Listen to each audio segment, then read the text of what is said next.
But that is a big move. It's got to be the biggest move. I wouldn't say ever, but actually no, I'd say ever. Be interesting to see how it goes with Roglic, Remco and Lipovic, won't it? Mate, super interesting. Also, how are they going to split them three?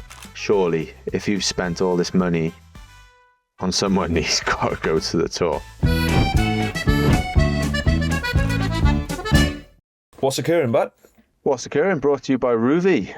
Yeah, don't forget we're working with ROUVY this winter. Head to ROUVY and use the code WATTS for an additional 30-day free trial when you sign up for the first time.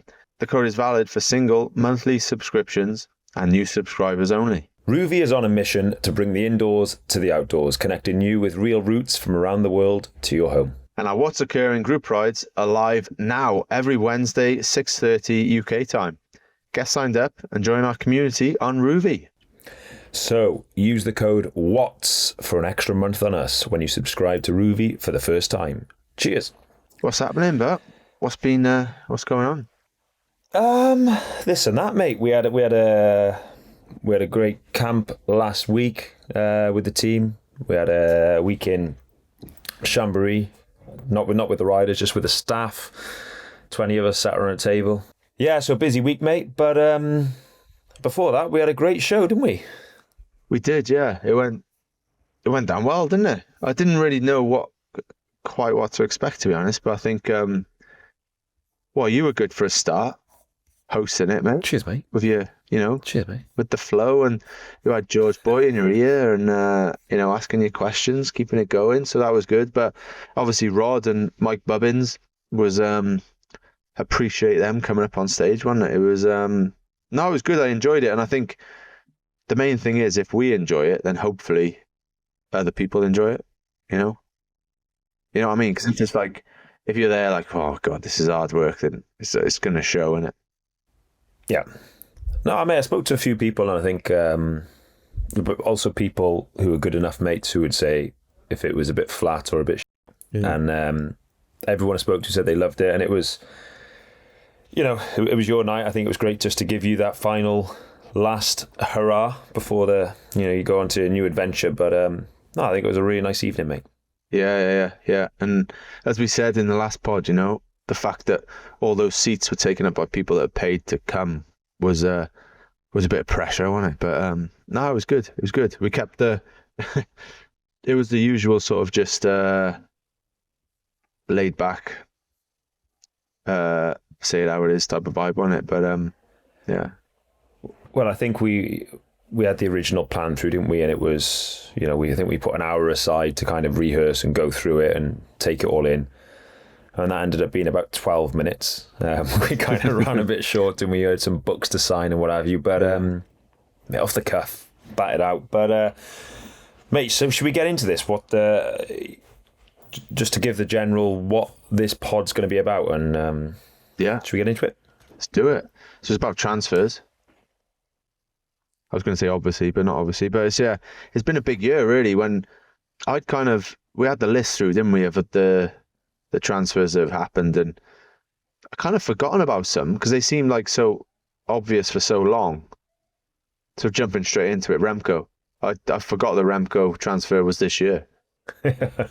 Yeah. I mean, they start to get announced in August. We're 4 months down the line, and but even then, even like August is the time in it. But we all know before that, don't we? Really? Yeah. And it's like, like with Remco, the saga's been going on for like years now, hasn't it? So, but that is a big move. It's got to be the biggest move. I wouldn't say ever, but actually no, I'd say ever. Money-wise as well. Like if you take that into account. Yeah. Yeah, I mean that's a shout. Biggest move ever. I mean, it's got to be up there, isn't it? In terms of, which riders that prolific, that big in the sport have moved. Like obviously Sagan back in the day went from like Bora, I think it was Saxo, Bora to Total Energies, but he was kind of he's out of contract for a start. And he was kind of, he'd had the highest, he'd had the best part of his career, put it that way, wasn't it? He was in the twilight of his career. Whereas Remco is kind of like he's on the one thing now, after spending a bit of time with Dave, you got this bell, haven't you? Like this curve of like slowly getting better, then you have that real rapid improvement, then you have sustained success, and then after a while, like with any team, it drops off, you know, whether it's Man City, United, Liverpool, Patriots, I don't know, I'm sure you know some NFL teams. HL, sorry. NHL. But anyway, he was kind of on this sort of starting to go down, wasn't he? But Yeah. I can't think of, obviously Contador moved around a bit, but it wasn't, I think like the mid contract sort of moves are more of a recent thing, aren't they, really? Do you know, that's one quite big talking point, I think, before we go into, you know, a couple of teams and focus on a few key riders, that in general, contracts are getting longer in general.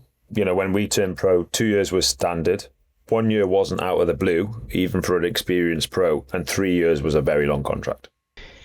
4 years were almost never heard of. No. Now, 2-3 is standard, 4 is long, 5-6 exist. Yeah. But with that comes more security for the riders, but higher risk for the team. You know, if you sign a rider who's not performing or not motivated or injured or whatever. Yeah.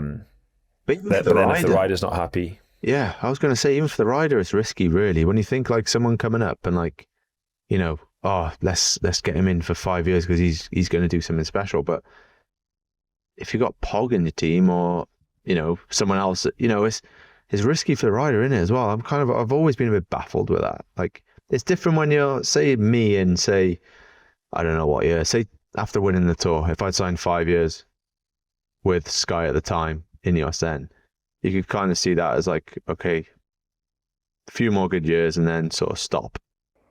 Yeah. For guys like sort of 23, 24, 25, it's kind of risky for them, isn't it? I think it comes more from the team side of things, though, doesn't it? Because they're worried to, you know, you sign a superstar. They're just they're so worried to lose someone. And they say, right, let's get him, let's invest, let's pay 1, 2, 3, 4, 5 years. Because if he's good after 2, you know, we haven't got long left on the contract. So I think it comes more from the teams. But, you know, we'll go through a few, but there's a lot of examples of this where they do end up breaking the contract. Remco, Ayuso, guys like this. But, biggest move ever then, G. Yeah, what do you reckon? It's a big shout, but, you know, it's a podcast. You got to say something a bit out there. No, I mean, for sure there's other massive moves out there. There's not many coming to the top of my head that I can think of that big, and especially not who have broken a contract. So, yeah. Do you think, can Remco get any better going to a team like that? Because Quickstep operate at a high level. They do, and they're one of the best, aren't they? But he can definitely get better, I think, yeah. He's still only, what is he, 24, 25? Yeah, I think he's 25. I think he can... Soon to be 26, actually, in January. Oh, yeah? Yeah. It's weird, isn't it? Like, you always think of, like, young guys, like, they're always, like, young. They're always 23. I still see Egan as, like, he must be 25 now. But he's probably almost 30. Like... Yeah. Well, certainly closer to 30 Remco won't be 20. able to wear the white jersey anymore, as an example. Yeah, which is mad. Remco's left the white jersey ranks. Yeah. That hits home. For sure he can get better. So yeah, it's going to be interesting, isn't it? Like, obviously, Red Bull, Bora, are, certainly spending some money, aren't they? Yeah. Like, even with staff in the background as well. And they've got some... Who else did they sign? They signed... Do you know a rider who I really rate who's gone there is Jared Drizzers. He's gone from Lotto. I think he's going to have a breakthrough season. Brilliant positioning, road captain, putting a guy in the right place, right time. They signed Cataneo. He's gone with him. I guess he's gone with Remco. Yeah. Yeah, Remco's +1. And they've lost... They haven't lost a great deal of... I'm going to sound disrespectful, and as a common... We're going to focus on the big movements across the World Tour. They haven't lost so many big riders. Welsford is obviously a loss. And after that, they've lost some good bike riders, but not the real race winners. So I think they've stepped it up for sure. Yeah, it'd be interesting to see how it goes with, Roglic, Remco, and Lipovic, wasn't it? I think with Roglic, I think it's that'll be okay. But I think it's more Lipovic because he's obviously, I heard he's pretty chilled, he's a nice guy, you know, but at the same time, he was third in the Tour. You know, like, Yeah. and if he's, put in yeah. No, that dynamic's going to be interesting, isn't it? Mate, super interesting. Also, how are they going to split them three? I mean, would they just be boring and say one in each? Or do they say, all right, let's try and go to the Tour? And on them, you know, there was a few times this year where they, you know, passed a big call and they were on a valley road. What situation would they be in there if they had three guys in the mix? Yeah. You know, they still got Hindley as well, don't forget. And the Russian guy, Vlasov. Got some hitters. I mean, Danny Martinez still there, isn't he? Yeah. Mate, it's a hell of a team. You know, Danny had a quiet season, but we know what he's capable of. It's interesting to see 3 world-class, you know, podium, top 5 riders in any Grand Tour, really. But do they split them up? Do they try and put them in twos? Do they try and just go, right, let's send 3 to the Tour and let's try and throw a spanner in the works and play the numbers game? I'm not too convinced on that idea, but yeah, they all need their own. They need something where they're like, right, this is mine and I'm going for this alpha leather, and then they're more willing to sort of give in other places. Then, you know what I mean? Like Lipovic, like if you were Lipovic, would you want to do the Giro? No. Mate, as soon as you finish third in the Tour, why, you know? And Lipovic has also got the German rider and a German team. It's always worth something. Yeah. There's always, I'm not going to say they'll make a decision based on that, but, you know, it always has a small impact. I mean, whether they go Roglic, Giro Tour, Remco Tour, Lipovic, Tour Vuelta, you know, so, you know, Remco, they have 3 of them at the Tour and then 2 at Giro Vuelta. Yeah, let's face it, I think we can say, there's a bit of thing about is Remco doing a Giro, like, surely, if you've spent all this money on someone, he's got to go to the Tour. No? Yeah. Surely. Yeah, I mean, I 100% agree. There's 2 sides to every argument. Do we just try and get to the Giro and get a Grand Tour in the bank? But, mate, your star rider, your marquee rider with that wage bill has to go to the biggest bike race in the world. Yeah, in best shape. Yeah. But fully it'll be interesting. Mate, another guy who's broken the contract and moved on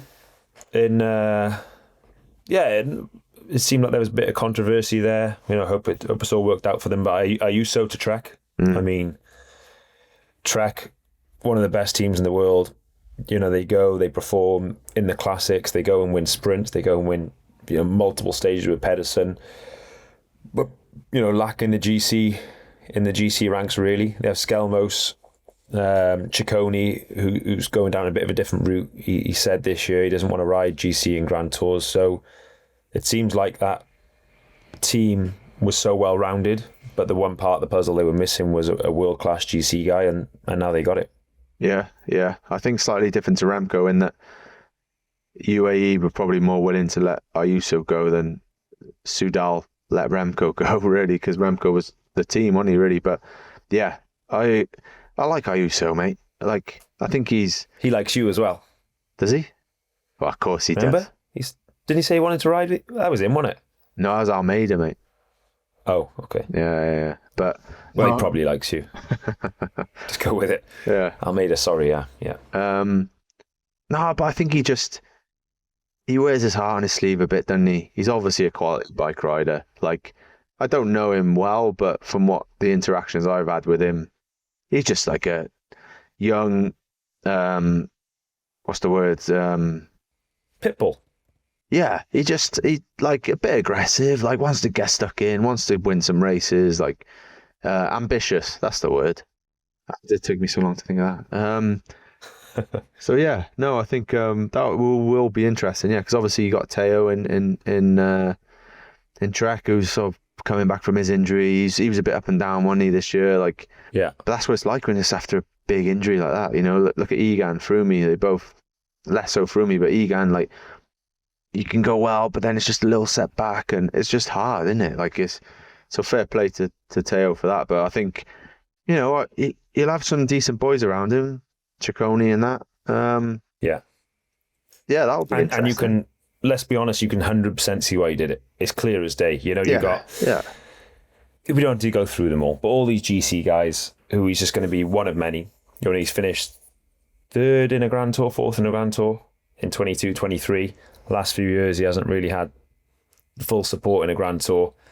He's 23. Mate, go make a name for yourself. Go win a Grand Tour. Yeah, exactly. I feel a bit sorry for him how it all happened. Like, you know, I'm sure the team didn't want that either. But yeah, you can't fault it, mate. He just wants to. He's an ambitious kid. He wants to go out and win some races. So yeah, it'll be interesting how that goes. As you say, fair play to Lidl. I think they were probably. I don't think we've done a wrap up of the season, have we? But they were probably one of the standout teams, weren't they? For what they actually did. Yeah. Green jersey in each Grand Tour. Like, they've really stepped up this year. Yeah, fair play to them. And the one Achilles heel in the team they filled, you know, big GC leader role. So fair play. But mate, moving on to the mighty Decathlon, CMA CGM. Yeah, you boys What have a been splashing the cash, haven't you, mate? Jesus. No, you get if you have a mega team, riders will want to come, and you think, mate, signing peanuts. They just want to come to the best team. Yeah, right. Yeah, okay. Yeah. You don't have to pay all the money. When you have the best team in the world, they just want to come. No, I mean, yeah.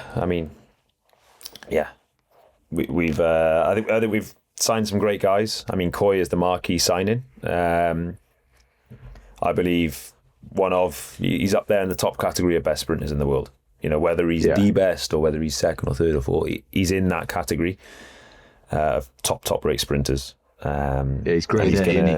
For sure. He's grade A, yeah, and he can perform in the classics.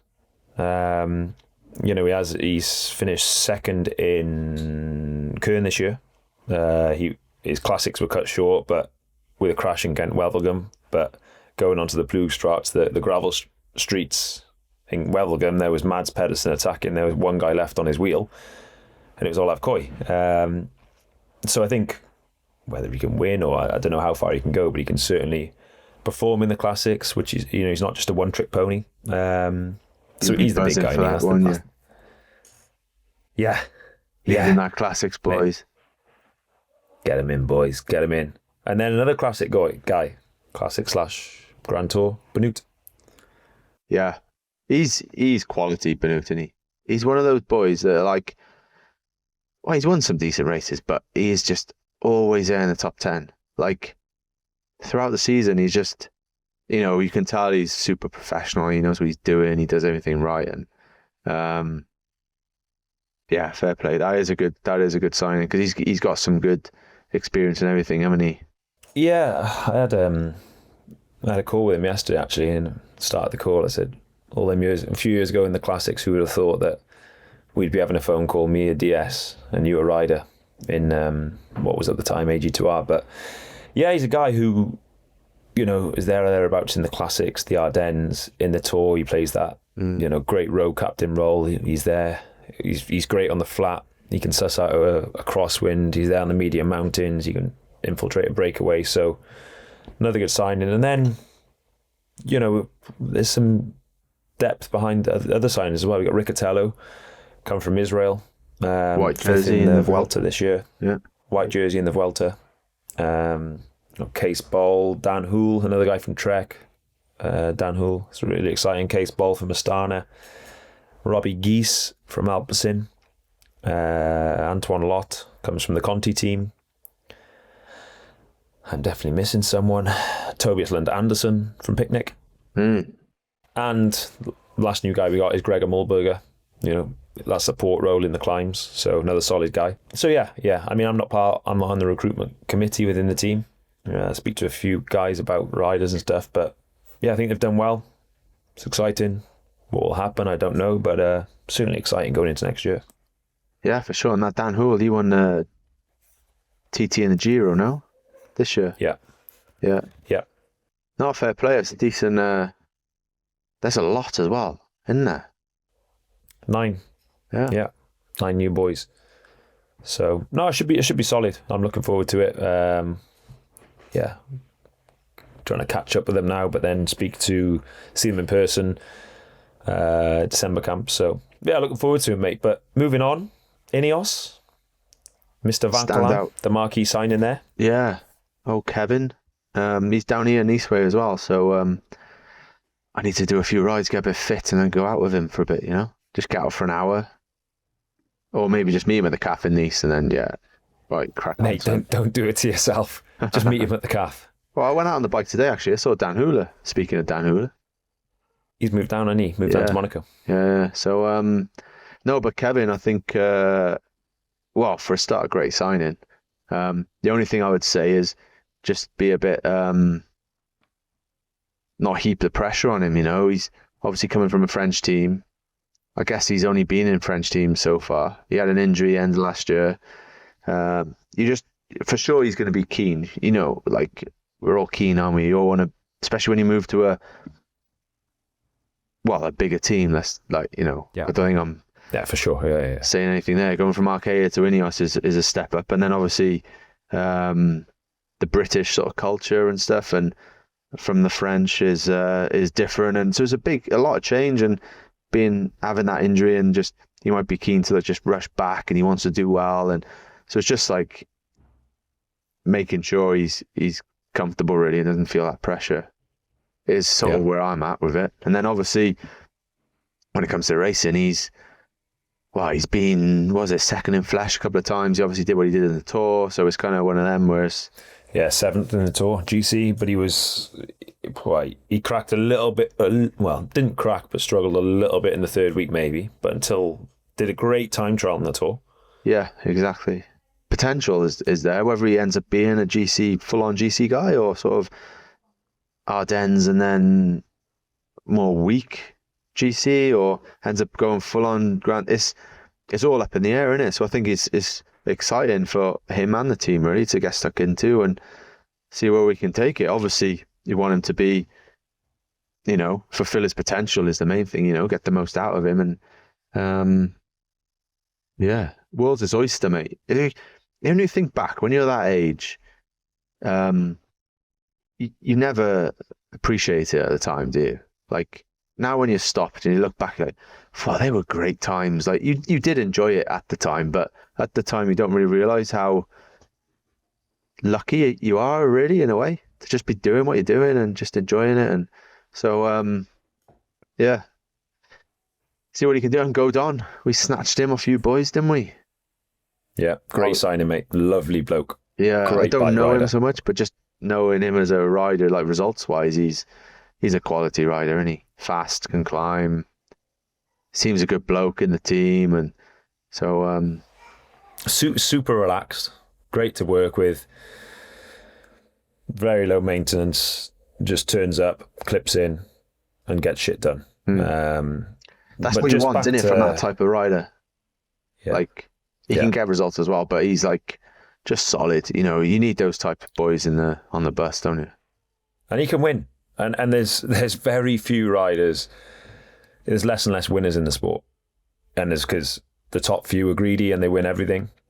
Not greedy, so they should be. But there's very few winners out there, and he wins. So, but just back to Vauquelin, we spoke about where can Remco go to Bora and step up, or can Ayuso go to Trek and step up? Mate, Vauquelin is a prime example. Again, no disrespect to Arkea, but as a team, as an infrastructure, as the way they operate, I'm pretty sure Arkea is there and INEOS is there. Yeah. The level of detail. So he's a guy who, he's signed for INEOS and he's got ceiling room, and he'll step it up. So, yeah, exciting what he can do. Yeah, mate. Yeah. Moving on, another team that have signed a lot of quality as well, not just quantity, but a lot of quality, is Q36, mate. Yeah, I mean, they've got a national champion, haven't they? Fred Wright. He's not national champion anymore, is he? No. Hang on, I've got mind blank. It's Sam Watson. No, Yeah. last year's national champion. Yeah, I mean, It's bad, isn't it? I can't Tom even remember Gloag. who it was. I raced the whole tour with him wearing that jersey. Skippy, Wow. Tom Gloag, Eddie Dunbar, Fred Wright, and then Sam Bennett from us. Yeah. So yeah, they've signed some good riders, and there's, I think there's a team with clear intent. They want to keep climbing the ranks. There's obviously a team built around Pidcock, but I think they've realised they got to win on their secondary program, on their third program, or at least perform, or at least compete. And I think they've struggled to do that this year a bit without being harsh on them. But now, and they've also strengthened their classics team quite a bit with that, with guys like Fred coming in. It's I think they've recruited quite well there. Yeah, Fred did look a bit lost at Bahrain by the end, didn't he? Well, not lost, but just sort of needing a bit of a change. I think he'll be, because he showed so much potential, didn't he? And was it like 21 now, Tour, or 22? It was a while ago, and he was like in the break a lot one year, and a few last, and then he just struggled a bit with that consistency, but he's always pulled out some good, solid top 10 results in the Classic or Renewey or something. Quality bike rider, quality signing for them. Same with Lee Dunbar. He's someone that just, if he gets consistency, mate, he's quality as well, isn't he? Well, he won 2 stages of the Volta 2 years ago, didn't he? Yeah, that's what I was going to say. And I think they've, you can look at riders recruitment and you can kind of work out what they're trying to do next year to a certain degree. And I think if you look at their full list of recruitment, you got, a good few solid, classics guys in there. Army de Ghent, Quinton Herman, Zanjo Maurice, and Brent Van Moor from Lotto. I think he's a great signing. So you add Fred right to that. They've really got some solid strength and depth to the classics, which is maybe, if Tom wants to go and perform in Flanders, E3, whatever it is, in the Cobble Classics, you got some real guys there who can go quite deep into the race alongside him. Bit off topic now. See, you just mentioned it. What would you tell Tom to do next year? Because they're not World Tour, are they? No. They're still Pro Conti. So just assuming they can get in any race. Well, I think first of all, you got to look what the sponsors want, don't you? Before you just go do this, do that. And for sure they're going to say Tour. So you have to focus around the Tour. And any ride, again, it's the same theory as we said with Remco. Go in there. You sign one rider, he's the marquee rider, he's the one who earns the most money, he has to go to the biggest race. So you focus your season around the Tour. I'd really be super picky with what classics you're doing. Some of the parcours have changed. Like a Doors Flander and stuff like this, I wouldn't bother sending them. It's going more down the route of sprinting. Opening weekend, I would question for him as well. This year they both finished in sprints. So I think you've got to be really picky about which races you're doing. Focus it around E3 Flanders, Ardennes, early season, and then build up to the Tour. He has to ride the Tour. I know it's a nice thing to go, ride the Giro, try and win. But I mean, what he did in the Vuelta last year, I don't think he should be afraid to go to the Tour de France and aim for a podium. No, I agree. He's got to go all in for that, hasn't he? Because as we all know, it's like you do get a lot of chances when you're young, because obviously you just got a lot of years ahead of you. But it's crazy how quickly those years go by, and skip one year there and everywhere, then the odd crash and this and that. Just got to not be afraid of failing and just getting out there, go all in for it. Because, why not? But also as if you look at the squad, if you take Tom out of that Tour de France squad, and again, greatest respect to the rest of the team, they're going to go in without Tom as the main goal to win one stage. I'd say that's what would be the goal without Tom. You add Tom in, you can go for a podium, and the other guys can still go and try and get one stage. With whether they go back Sam for the sprints or whether they have other guys stage hunting. So I feel like adding Tom to the squad isn't such a drain on the squad because they can still... I don't see him taking, having the yellow jersey for a week. So they haven't got to ride the front. They just got to put him in a decent position at the bottom of the climbs. Whether he has a guy with him or not, I don't see as a huge factor. So, you just back him on the days that really suit him, and the rest of the days they can still have a guy sprinting, they can still go in the breakaways, so they can really, with Tom, it doesn't close the doors for other riders or other options during the tour. So go in and try and be greedy. Yeah, I agree. You don't go in there just like all around Tom, stay with Tom all day, every day. Just no point. But yeah, what about our countryman, mate? Owain Doull. Yeah. On the move. I honestly didn't see that one. EF to Visma. I didn't see it coming. No. I was like, obviously, Visma are one of the best teams in the world. So it's, he can do a bit of everything as well, can't he? Classics, Grand Tours, lead outs. I was happy to see that. It was good to see, yeah. Mate, really good to see. And I think he's one of these guys who, unless you've been a teammate with him, you might not know how good he is. And certainly when I was teammates with him, I was really impressed. He does a lot of the dirty work, gets his hands dirty. He can position the leader. He's got a big engine. He's a guy, he can ride at 400 watts all day if he needs to, which, Visma need guys like that. So great signing. And they got Brendan there as well. I think he can play that road captain role and kind of teach him quite a lot. Obviously, not quite a countryman, but a Welshman and Englishman. But do you know, if we look at Visma as a squad, I definitely think they've lost more than they've gained. Yeah. So if you go through some of their losses, Benoot and Coy, okay, they've come to us. Jutta Brooks, we'll talk about him later. Attila Valter, super domestique, I would say he is. Dylan Van Baal. Yeah. They've lost some big names there, mate. And in terms of who they've got, Doull, obviously, Pagazzoli, I'm going to butcher his name, from Polte. He's one of them up-and-coming GCE guys who's quite exciting. Some other guys they brought in and some other guys they've lost, but if you look at the big names, they've lost more than they've gained as a squad. Yeah, no, I agree. This Italian, though, Pagazzoli, is... he's got something special, that boy, though. Yeah, when you see what he's done with Polte and the Giro, so that'll be interesting how he develops there, because obviously, straight on to the next one, Jutta Brooks. He was seen as that, wasn't he? This huge talent. It didn't work out, but it's a bit mad, really. He broke his contract again. This twice now. Yeah. He's only what? Yeah. Young, 22.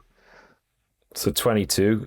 In 2023, he broke his contract to go to Visma, and now he's broken it again to go to Movistar. So there's something not quite right to break two contracts pretty much back to back, and he's gone big again. He signed 4 years to Movistar.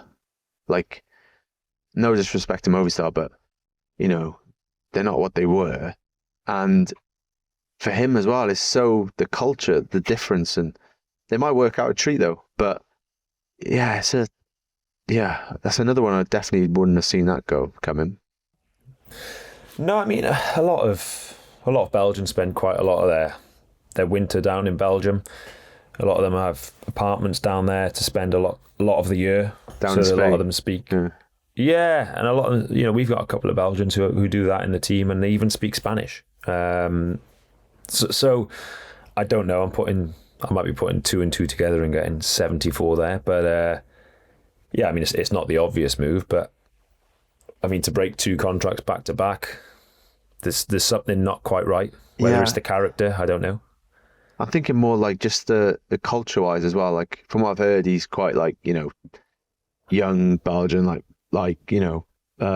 methodical. Yeah, like a lot of the guys are now, and Movistar is complete opposite to that, aren't they? They're just, Latino, chilled, and of course they're still professional. Don't get me wrong, I'm very generalizing a lot, but you know what I mean? It's quite you wouldn't necessarily put that, but it might work out. That might be what he needs. He might need someone to be a bit more just chill out a bit with this. Just do the main things. Yeah. That's the one thing I keep saying to the boys is that, it's not about all the little details. It's about, stop.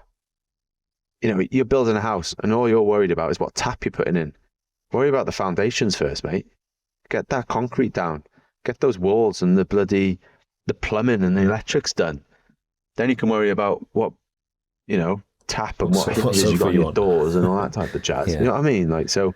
Make the cake before you put the cherry on top. Exactly, yeah. So, you don't light the candle, do you? Then start mixing the dough or whatever it's called, the mix. But, yeah. So, yeah, we'll see. I hope he does well. Mate, yeah. It must be hard, it's chopping and changing all the time. Yeah. Good luck to the guy. And I think, if he does flourish there, I think it's a team who maybe they've always had a great GC leader looking over the years, even going back to bloody Indoran, and they've had Valverde, Quintana, Mas. Who's that next guy? Is it Jutta Brooks? Maybe. So, yeah, good luck to him. Hope it works out. But one team I want to touch base on, mate, which, again, going back to who they sign, gives a good indication of where they want to go. If we look at Quick-Step, so they lost Remco, obviously frees up a lot of budget. And if you look at their signings, they brought in Stuyven, Dylan van Baal, Lawrence Rex. And then if you look at some of their staff signings, they brought in Nicky Terpstra and Seth Van Mark as DSs, two incredibly successful careers. 99% of that success came through the classics. Tim de Klerk has gone back there from Lidl as a coach. So to me, if you supplement that, what they've got there with the existing riders they've got, Paul Magnier, Lamparty, Bert van Leeuwenberg, these kind of guys, suddenly you've got a pretty competitive classic squad. And for a team who dominated the classics for 10 years, took the piss, haven't had that same success in the last few years, specifically the Cobble Classics I'm talking about now. Maybe they're trying to flip the script and go back to the glory days, which would be quite nice to see, despite being in a rival team. Everyone loves a bit of quick step in the classics, don't they? Yeah. No, I agree. Yeah, I think Lamberty's left though, hasn't he? I think he went to EF, no? Yeah. But correct. Yeah, I think that, it's obvious. Did I say Lamperty? Really. Yeah. Oh, yeah, he's gone. Yeah. But, yeah, no. Lampard. It's Yves Lampard. Oh, Lampard. Yeah. Yeah, okay. Sorry. But, yeah, it's like, in a way, it's like football, isn't it? Like, you kind of want to see a good United. Yeah. Just because of or like in the Champions League, you still want to see a good Barcelona. You don't want to see them get hammered by Chelsea. Christ, come on. It's just like, yeah. So it's the same with Quick Step in the classics. Like, you just want to see a good Quick Step because they've just got that history, haven't they? It's iconic, isn't it? Yeah. Yeah. Maybe not for like the younger guys now who haven't seen it so much, but for people that have been a bit longer in the sport, it'd be great to see. Mate, I couldn't agree more. I think, for 10 years, you turned the TV on in any classic and there was they always had the numerical advantage. Okay, they went in with the favourite a lot of the time with Boonen, but if it was a group of 20, they'd have 4 there. If it was a group of 10, they'd have 3 there. If it was a group of 5, they'd have 2 there. They always had the numerical advantage. They rode off the back of each other. They were well dialed. And whenever you turn your TV on, they were there, front and centre in the classics. And that's disappeared over the last few years. But yeah, I think the fan inside us both wants to see the same thing. Yeah, I don't want to see them dominate like that. I want to see them there, competitive, but one of us win. Mate, I think with the squad they got, this is a million miles off a dominating classic squad. But I think it puts them back in the picture of a squad that can win a classic. Is the way I'd look at it. So yeah, it's quite exciting from them, and I think it gives, especially with the 2 DSs they've signed, I think it gives us a bit of direction of where they want to go in the future. Talking about that sends us nicely on to the next one, like a bit of a rogue one, but where they want to go, you can tell what they want to do with signing Wout Powles and Groenewegen, this Unibet Rockets team. Like, they're all in for the tour, aren't they? I think this what's his name, Kittel, has gone there as a DS as well, I think. Sprint coach, yeah. So it's, yeah, well, Yeah, I don't know though. I can see like what, but if you're the Tour, like Groenewegen, yeah, he's not quite at that. You don't bring Unibet because of Groenewegen, No, but yeah, like, the ambition's there, isn't it? It's great. I think that's what they want to do. mate. They also added Victor Lefay quite late on. He was, Okay. on the verge of retiring. Really, he was on about selling cheese in China, and and they brought him in last minute, kind of steered him away from retirement and into the team. Another, looking at the Tour, another Tour de France stage winner. So, you got strength and depth there. They're all in for the Tour, and it was pretty much, look at Unibet project when it first started. That was the big goal.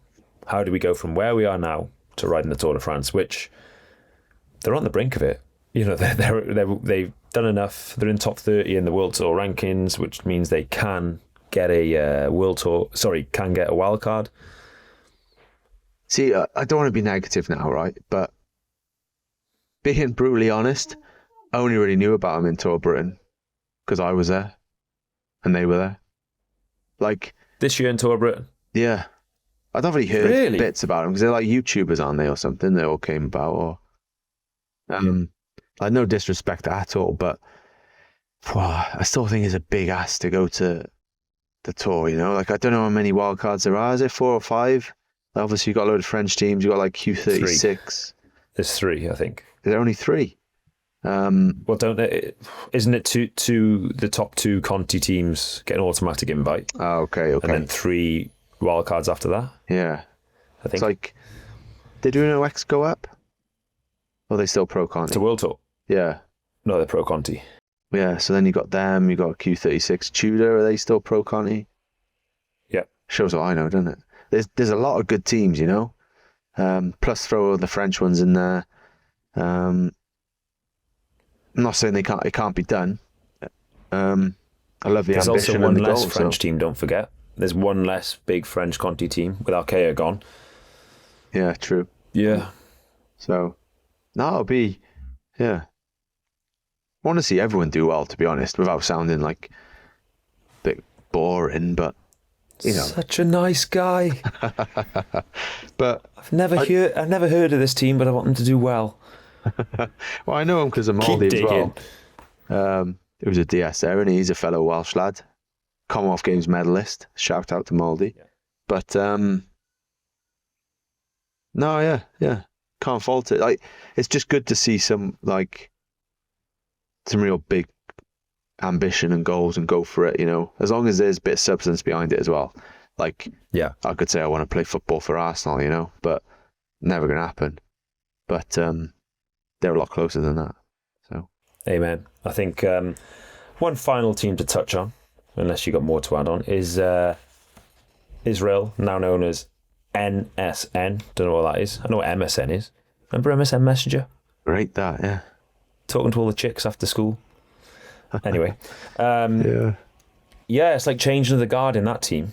You got, Woods, Froome, Vauquelin from the older guys are all retiring. I mean, what a hit squad that would have been 8 years ago.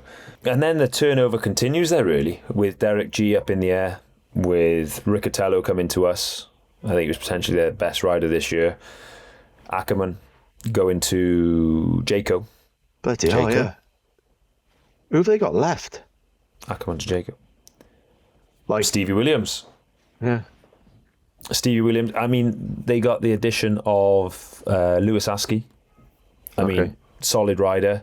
Is he going to win you a load of races? Probably not. But they got Ryan Mullen going. But in terms of, again, another team, they've lost more than they've gained. Substantially. Yeah. Yeah. Well. Yeah, I can't. Sucks to be them. Yeah.